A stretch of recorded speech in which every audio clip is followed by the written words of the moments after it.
Assalamualaikum warahmatullahi wabarakatuh. Halo kawan pajak, gimana kabarnya? Sehat-sehat aja kan?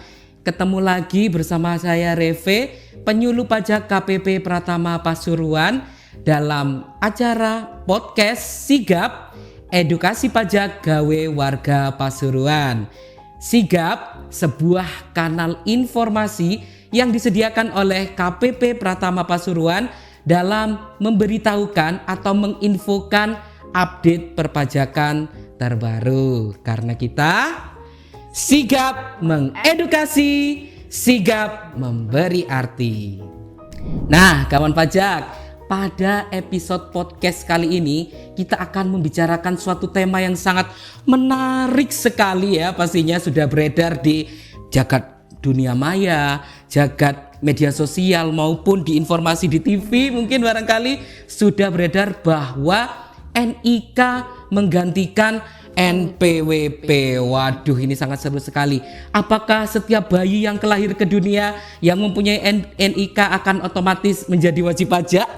Nah, kita akan temukan ya jawabannya di podcast Sigap sekarang ini. Nah, untuk episode kali ini kita akan ditemani narsum yang kece ya. Ada Mbak Ira Tri Prastiwi, penyuluh pajak KPP Pratama Pasuruan. Halo Mbak Ira. Halo Kak Reve, apa Monggo, kabar? disapa. Halo kawan pajak, apa kabar? Nah, semoga kawan pajak juga dalam keadaan sehat-sehat selalu ya Mbak Ira ya. Amin, benar Mas Reve. Nah, karena kita akan sharing-sharing ilmu nih tentang NIK yang menggantikan NPWP. Nah, berdasarkan PMK 112 garis miring 2022 ya Mbak Ira ya, merupakan turunan dari Undang-Undang HPP juga ya, bahwa merubah NIK menggantikan NPWP. Nah, mungkin Mbak Ira bisa jelaskan sedikit latar belakang PMK 112 ini Mbak Ira. Oke, baik. Jadi setiap peraturan yang diterbitkan itu memang ada latar belakang yang mengikutinya, Kak Reve, seperti itu. Jadi dalam penerbitan PMK 112 tahun 2022 ini ada 3 latar belakang, yaitu yang pertama adalah untuk mendukung kebijakan satu data Indonesia, sehingga perlu diatur pencantuman nomor identitas tunggal yang terstandarisasi dan terintegrasi dalam pelayanan administrasi perpajakan. Kemudian untuk latar belakang yang kedua adalah untuk memberikan keadilan dan kepastian hukum dalam penggunaan NPWP sehubungan dengan ketentuan penggunaan NIK sebagai NPWP wajib pajak orang pribadi yang merupakan penduduk Indonesia. Oke. Kemudian latar belakang yang terakhir, yaitu yang ketiga adalah untuk memberikan kesetaraan serta mewujudkan efisiensi dan efektivitas bagi wajib pajak selain wajib pajak orang pribadi yang merupakan penduduk Indonesia yang menggantikan NIK sebagai NPWP, yaitu bagi wajib pajak warisan yang belum terbagi, wajib pajak badan, dan wajib pajak instansi pemerintah. Seperti itu, Kak Reve. Oke, siap. Berarti kan kita di pemerintah ya, di sisi pemerintah, di Direktorat Jenderal Pajak juga ingin mewujudkan cita-cita Indonesia yang menggunakan single identity number. Ya, cukup satu saja. Cukup satu saja untuk semua kepentingan ya Mbak Ira ya. Kayak di luar negeri ceritanya. Dulu kan kalau di Amerika gitu ya kawan pajak, satu nomor itu bisa berupa NIK-nya masuk ke situ, terus pajaknya juga masuk ke situ, bahkan kayak BPJS, kayak SIM ya, SIM surat izin mengemudi udah jadi satu gitu ya. Cukup satu nomor saja. Cukup satu nomor saja. Untuk semua keperluan administrasi. Biar nggak bingung kawan pajak. Jadi satu single identity number untuk semua keperluan. Nah, Mbak Ira, sebelum kita melangkah lebih jauh lagi mengenai NIK yang menggantikan NPWP ya, kita ada baiknya merefresh lagi biar semua wajib pajak yang belum tahu menjadi tahu dan yang sudah tahu menjadi sangat tahu atau lebih paham lagi ya Mbak Ira tentang apa sih itu NPWP, jenisnya apa saja. Monggo Mbak Ira bisa dijelaskan. Jadi, akan saya refresh kembali pengertian NPWP di sini ya kawan pajak ya. Jadi NPWP adalah suatu nomor yang diberikan kepada wajib pajak sebagai sarana dalam administrasi perpajakan yang dipergunakan sebagai tanda pengenal diri atau identitas wajib pajak dalam melaksanakan hak dan kewajiban perpajakannya. Nah, jenis NPWP ini ada 5. Ada 5. Iya, benar. Jadi yang pertama adalah untuk orang pribadi. Nah, yang dimaksud orang pribadi di sini adalah individu seperti kita ini, Kak Re. Pasti sudah jelas ya kalau jelas. orang pribadi ya, tidak ada masalah. Nah, yang kedua adalah warisan yang belum terbagi. Jadi di sini misalnya ada wajib pajak kemudian meninggal dan di sana dia meninggalkan warisan dan warisannya itu belum diwariskan dan proses warisnya ini belum dituangkan dalam suatu akta waris, maka warisan yang belum terbagi di sini adalah bisa diterbitkan NPWP karena dia sebagai subjek sumber pajak. Penghasilan. Benar, gitu ya. Karena nanti warisan yang belum terbagi ini bisa digunakan untuk menghasilkan penghasilan dan penghasilan disinilah yang bisa dikenai pajaknya. Nah, benar, digolongkan sebagai objek pajak. Kemudian yang ketiga adalah badan. Jadi badan itu sekumpulan orang dan atau modal yang menjalankan suatu kegiatan usaha baik itu menghasilkan profit maupun tidak menghasilkan profit. Nah, di sini contohnya ada yayasan, korporasi, lembaga gitu ya Mbak Ira ya. Lembaga sekolah itu. Dan ini pendiriannya tentu saja harus ada akta pendirian atau dokumen legalnya. Kemudian yang keempat adalah cabang. Jadi kalau misalnya ada badan atau orang pribadi yang sudah punya NPWP dan dia berdomisili di suatu tempat tertentu gitu ya. Kemudian dia membuka usaha lagi di lokasi lain. Itu bisa didaftarkan sebagai NPWP cabang. Yang terakhir adalah instansi pemerintah. Instansi pemerintah. Ini pasti juga sudah jelas Kak Revi. Ya, seperti kita ini kita bekerja di Direktorat Jenderal Pajak khususnya di Kantor Pajak Pratama Pasuruan. Nah, Kantor Pajak Pratama Pasuruan ini termasuk salah satu contoh instansi pemerintah. Kayak dulu itu dikenalnya sebagai wajib pajak bendahara ya. Nah, terus kemarin udah sempat dihapusin nih yang nama-nama bendahara dan udah digantikan atas NPWP instansi pemerintah. Nah, udah jelas berarti ya kawan pajak, yaitu jenis-jenisnya ada 5 jenis NPWP di Indonesia ini kawan pajak. Nah, kita kembali nih back to the track gitu ya. Bicara tentang PMK 112 tentang NIK yang menggantikan NPWP. Bisa dijelaskan nih Mbak Ira tentang pokok pembahasan dari PMK 112 tersebut? Iya, jadi begini kawan pajak.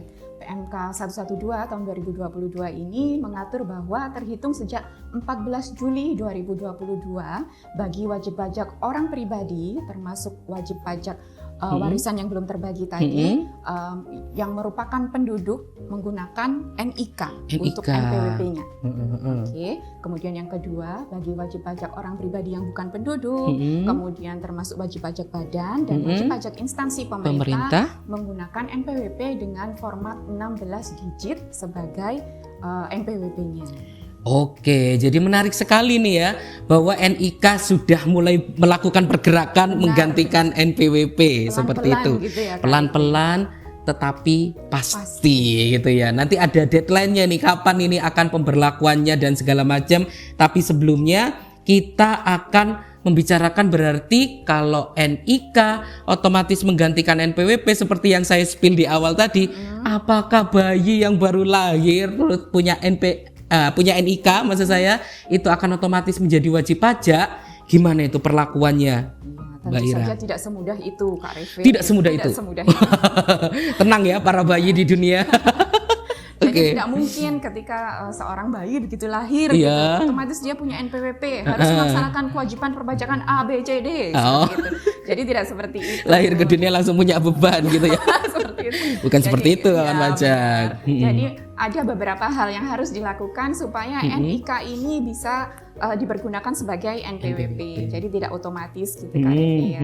Nah, caranya supaya NIK ini bisa menjadi NPWP yang harus dilakukan adalah bisa dengan cara melakukan pendaftaran wajib pajak gitu, atau juga bisa dilakukan secara jabatan yang dilakukan oleh petugas pajak seperti kita ini, Kak.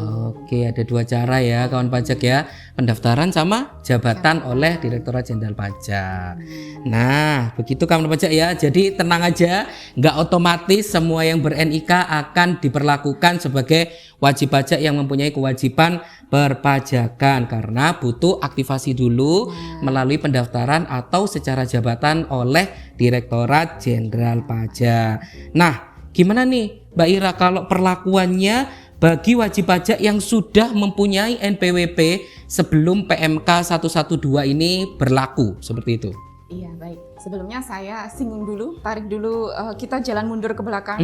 Boleh. Jadi untuk mengaktifkannya itu bisa melalui pendaftaran tadi kan tadi Mas dijelaskan. Betul. Ya. Nah, pendaftarannya itu bisa melalui djponline.pajak.go.id. Jadi bisa melakukan aktivasi NIK sebagai NPWP di sana. Bisa dilakukan secara mandiri, secara online, dimanapun dan kapanpun. Gitu. Ya, betul. Nah, kembali ke pertanyaannya tadi, bahwa untuk wajib pajak yang sudah mempunyai NPWP sebelum PMK 112 ini, maka untuk penggunaan NIK sebagai NPWP-nya tadi harus sama ya, melalui DJP online, kemudian harus melakukan pemadanan data terlebih dahulu. Maksudnya pemadanan data di sini adalah mencocokkan data antara data yang sudah tersimpan di kita, database kita gitu ya di DJP, dengan data yang sudah ada dalam Dispenduk Capil, Dinas Pendudukan dan Catatan Sipil. Sudah sinkron gitu ya, benar, tujuannya untuk mensinkronkan. Oke. Dan hasil pemadanan data ini ada dua, Kak Re. Yang pertama data valid, yaitu ketika data identitas wajib pajak yang ada pada database kita itu sudah sama dengan data yang tersimpan dalam Dispenduk Capil. Ya, benar. siap. Kemudian yang kedua adalah data belum valid, jika data identitas wajib pajak belum padan atau belum sesuai atau belum sama dengan data yang tersimpan dalam Dispenduk Capil. Oke, jadi jendelanya menujunya itu pemadanan datanya itu di djponline.pajak.go.id. Ini berarti kayak loginnya pas waktu lapor SPT tahunan ya Mbak Ira ya. Jadi satu pintu di situ juga sudah semuanya ya. Benar. Nah, Mbak Ira, terkait hasil pemadanan data tadi ya, valid dan tidak valid itu sebenarnya pengaruhnya apa sih kira-kira? Oke, jadi pengaruhnya ketika NIK atau NPWP-nya sudah dinyatakan valid dan ada keterangan di DJP online gitu ya, sudah valid gitu, maka setiap wajib pajak bisa melakukan login ke DJP online dengan menggunakan NIK-nya, Mas Re. Jadi otomatis NPWP-nya langsung digantikan oleh NIK-nya. Untuk passwordnya masih sama seperti yang digunakan pada saat login dengan menggunakan NPWP yang dulu. Cuma ganti pilihannya bisa NPWP atau NIK gitu ya. Di laman DJP online pun saat ini sudah terfasilitasi. Ketika kita akan login, di sana akan ada tulisan NIK atau NPWP. Beda dengan dulu hanya kalau bisa dulu NPWP saja. Oke, siap. Nah, kawan pajak, semakin menarik nih bahasan kita. Jadi NIK tidak otomatis menjadi atau menggantikan NPWP, tapi harus ada pemadanan data supaya data di Direktorat Jenderal Pajak bisa sinkron sama Dukcapil tadi ya Mbak Ira ya. Nah, harus valid dulu supaya bisa login menggunakan NIK saja tanpa NPWP lagi di djponline.pajak.go.id. Nah, untuk bagiannya Mbak Ira sudah sampai di sini dulu gitu ya Mbak Ira ya. Kita ketemu di next podcast. Habis ini kita akan bahas gimana teknisnya pemadanan data itu seperti apa. Kita akan bahas dengan narasumber berikutnya. Oke, terima kasih Mbak Ira. Sampai ketemu lagi kawan pajak. Stay tune ya. Oke kawan pajak, kembali lagi di podcast episode NIK menggantikan NPWP. Nah, tadi Mbak Ira Tri, narasumber pertama kita udah menjelaskan tentang apa itu NPWP, terus jenisnya ada berapa, terus menjelaskan secara singkat juga tentang NIK yang tidak serta-merta menggantikan NPWP. Perlu ada pemadanan data terlebih dahulu. Nah, kawan pajak, di sebelah saya nih sudah hadir Marsi, penyuluh pajak KPP Pratama Pasuruan. Coba disapa Marsi, teman-teman di ujung sana. Halo Kak Reve, halo kawan pajak. Sehat Marsi hari ini? Alhamdulillah sehat. Alhamdulillah sehat selalu ya. Iya. Oke Marsi, tadi Mbak Ira udah menjelaskan yang bagian pertama nih. Sekarang kita akan beralih ke bagian kedua tentang pemadanan data teknisnya seperti apa. Nah, bisa dijelaskan Marsi, pemadanan data itu apa saja sih yang perlu diverifikasi oleh seorang wajib pajak yang sudah ber-NPWP, dan sebelum berlakunya PMK 112 ini harus ngapain gitu Marsi? Monggo bisa dijelaskan dulu ke kawan pajak. Oke, jadi begini kawan pajak, bagi wajib pajak yang ternyata datanya belum sesuai dengan data kependudukan, maka akan masuk dalam kategori data belum valid, dan Direktorat Jenderal Pajak menyampaikan permintaan klarifikasi berupa data alamat pos elektronik dan nomor telepon seluler. Yang kedua, data alamat tempat tinggal wajib pajak berdasarkan keadaan sebenarnya.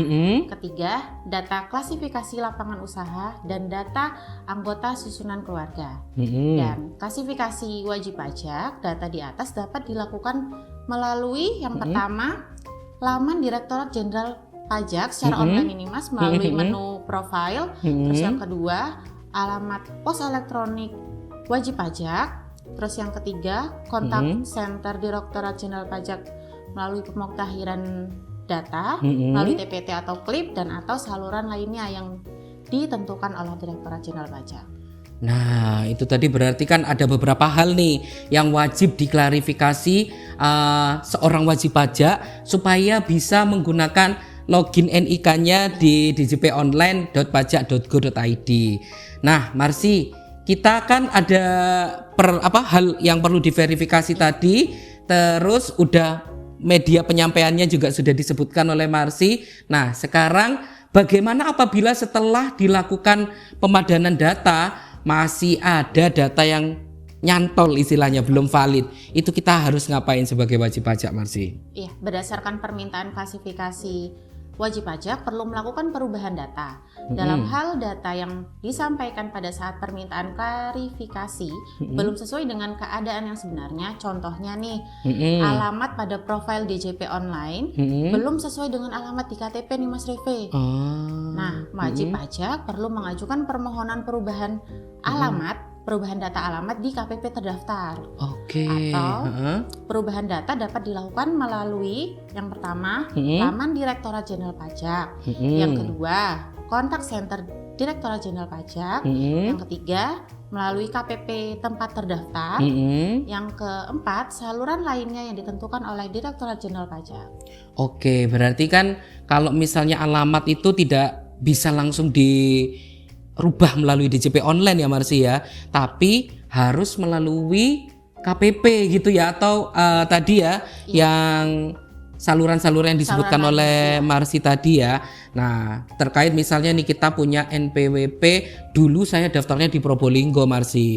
Nah, sekarang saya KTP-nya berubah jadi Pasuruan misalnya. Itu nggak bisa langsung di DJP online, tapi harus pemindahan data dulu. Betul. Ya berarti ya. Jadi harus pemindahan data dulu, bisa di KPP yang baru yang di Pasuruan, atau di KPP yang asalnya di KPP Probolinggo. Oke, jadi perlu, soalnya apa? Soalnya dicek ya, di-recheck apakah NIK-nya pun juga sudah berubah sinkron nih, ada berubah dan udah sinkron dari Dukcapil apa belum nih, gitu ya Marsi ya.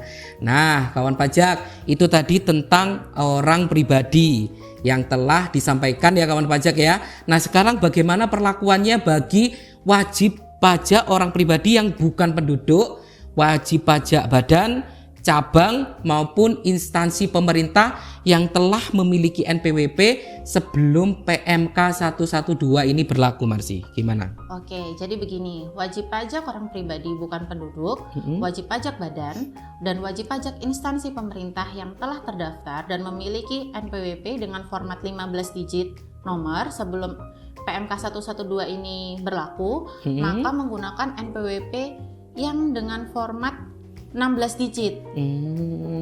Nah, nomor NPWP dengan format 16 digit ini sebagaimana dimaksud dengan PMK 112 ini, dengan menambahkan angka 0 di depan NPWP 15. Di NPWP sebelumnya. Yang lama, ya, oke.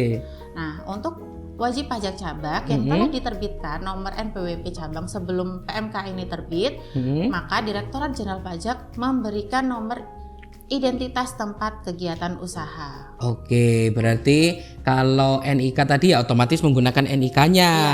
Pas hasil pemadanan datanya gitu ya. Nah, sedangkan untuk yang orang pribadi bukan penduduk, badan, cabang, instansi pemerintah itu cukup menambahkan angka 0 supaya 15 digit NPWP yang lama itu menjadi 16 gitu ya, sesuai dengan PMK 112 ini. Nah, Marsi, timbul pertanyaan baru ini. Apakah perlu dilakukan pemadanan data juga untuk yang selain NPWP orang pribadi penduduk? Sama Mas Re, untuk wajib pajak orang pribadi bukan penduduk, wajib pajak badan, cabang, dan wajib pajak instansi pemerintah juga diperlukan pemadanan data yang sama seperti orang pribadi. DJP akan menyampaikan klarifikasi terkait yang pertama, data alamat pos elektronik, nomor telepon seluler. Yang kedua, data alamat tempat tinggal wajib pajak berdasarkan keadaan yang sebenarnya. Dan yang ketiga, data KLU. Oke, berarti sama ya kawan pajak ya. Berarti semua jenis wajib pajak perlu dilakukan pemadanan data. Nah, apakah juga sama nih caranya dengan NPWP yang orang pribadi penduduk tadi? Iya, masih sama Mas Ri. Untuk klarifikasi wajib pajak atas data di atas dapat dilakukan melalui laman Direktorat Jenderal Pajak pada bagian profil. Yang kedua, bisa melalui alamat pos elektronik wajib pajak. Yang ketiga, kontak center Direktorat Jenderal Pajak melalui pemutakhiran mandiri melalui TPT atau KLIP. Yang keempat, saluran lainnya yang ditentukan oleh Direktorat Jenderal Pajak. Nah, apabila setelah dilakukan pemadanan data ternyata masih belum valid nih datanya, wajib pajak dapat menyampaikan permohonan perubahan data, Mas Reve. Oke, berarti bisa langsung datang ke KPP gitu. Betul, aja ya. Iya. Bisa melakukan perubahan data untuk memadankan datanya tadi supaya bisa dianggap valid dan bisa menggunakan NPWP 16 digit tadi. Oke, Marsi. Jadi gitu ya kawan pajak ya, tadi bisa diulang gitu ya, misalnya nggak jelas bisa di back gitu, monggo nanti detailnya apa saja bisa dilihat kembali. Nah Marsi, sekarang kita berbicara tentang konsekuensinya. Apa sih yang wajib pajak dapatkan atau terima gitu ya, misalnya tidak melakukan pemadanan data seperti itu. Apa ini kira-kira dampaknya buat wajib pajak yang sudah terdaftar sebelum PMK 112 ini berlaku? Oke Mas Reve, di sini ada dampaknya juga. Jadi DJP memberikan waktu sampai tanggal 31 Desember tahun 2023 bagi wajib pajak untuk melakukan pemadanan data sesuai dengan yang sudah dijelaskan tadi. Jadi mulai 1 Januari 2024 maka NPWP akan menggunakan ketentuan baru sesuai dengan PMK 112 ini, yaitu menggunakan format 16 digit. Jadi apabila sampai dengan tanggal 31 Desember tahun 2023 wajib pajak tidak melakukan pemadanan data, maka wajib pajak tidak dapat melakukan pemenuhan hak dan kewajibannya secara perpajakan, atau singkatnya ini NPWP tidak dapat digunakan. Tidak berlaku NPWP yang lama 15 digitnya berarti ya? Jadi maksudnya NPWP-nya tidak dapat digunakan untuk sementara waktu sebelum dilakukan pemadanan data sampai valid gitu ya? Valid. Oke. Sehingga wajib pajak tidak dapat melakukan layanan pihak lain yang menyelenggarakan layanan administrasi yang mencantumkan NPWP, misalnya layanan berupa pencairan dana pemerintah, layanan ekspor dan impor, layanan perbankan dan sektor keuangan lainnya, layanan pendirian badan usaha dan perizinan, layanan administrasi pemerintah selain yang diselenggarakan oleh Direktorat Jenderal Pajak, dan layanan lainnya yang mensyaratkan penggunaan NPWP. Waduh, berarti bahaya nih kawan pajak. Jadi kawan pajak tidak bisa menggunakan NPWP lamanya kalau tidak dilakukan pemadanan data. Dan ini berlaku untuk semua jenis wajib pajak ya kawan pajak ya. Untuk orang pribadi bukan penduduk, badan, cabang maupun instansi pemerintah. Nah, tadi juga sudah disebutkan ya konsekuensinya ya. Itu akan NPWP-nya dibekukan sementara dan tidak berlaku. Artinya nanti tidak lancar pengenaan kewajiban kewajiban perpajakannya. Nah, sekarang kita akan membahas tentang ketentuan transisinya bagaimana ya Marsi ya. Terkait masa transisi sampai dengan tanggal 31 Desember 2023 dalam hal layanan administrasi perpajakan dan administrasi pihak lain belum dapat menggunakan NPWP 16 digit, maka orang pribadi penduduk menggunakan NPWP 15 digit, orang pribadi bukan penduduk, badan dan instansi pemerintah menggunakan NPWP 15 digit. Jika WP baru dihapus, digit pertama berupa angka 0. NPWP cabang menggunakan NPWP 15 digit. Jadi DJP atas nama Menteri Keuangan dapat memberikan perpanjangan batasan waktu kepada pihak lain berdasarkan pertimbangan persiapan sistem administrasi pihak lain yang dimaksud. Oh, berarti ini ya PMK 112 ini mengatur tentang perubahan tadi ya dari 15 digit menjadi 16 digit dan berlakunya mulai 1 Januari 2024. Jadi pun juga sudah diatur bahwa transisinya dari NPWP lama gitu ya sebelum PMK 112 terbit ini sampai sudah terbit sampai nanti 1 Januari udah berlaku full bahwa NPWP-nya itu sudah digantikan oleh NIK bagi orang yang pribadi penduduk gitu ya. Bagi yang selain itu tadi dilakukan pemadanan data dan valid otomatis juga sudah bisa menggunakan NPWP model 16 digit. Nah, model barunya 16 digit semua nanti ya. Betul sekali Mas Reve. Jadi mari kawan pajak silahkan lakukan cek profil DJP online. Apabila belum valid nih, silahkan lakukan pemadanan data atau perubahan data secepatnya sebelum 1 Januari 2024. Dan yang belum aktivasi DJP online, silahkan lakukan aktivasi terlebih dahulu karena kedepannya semua layanan perpajakan akan beralih ke online. Nah, ingat ya kawan pajak ya, kita di Direktorat Jenderal Pajak pun sudah menganut sistem online semua sekarang ya Marsi ya.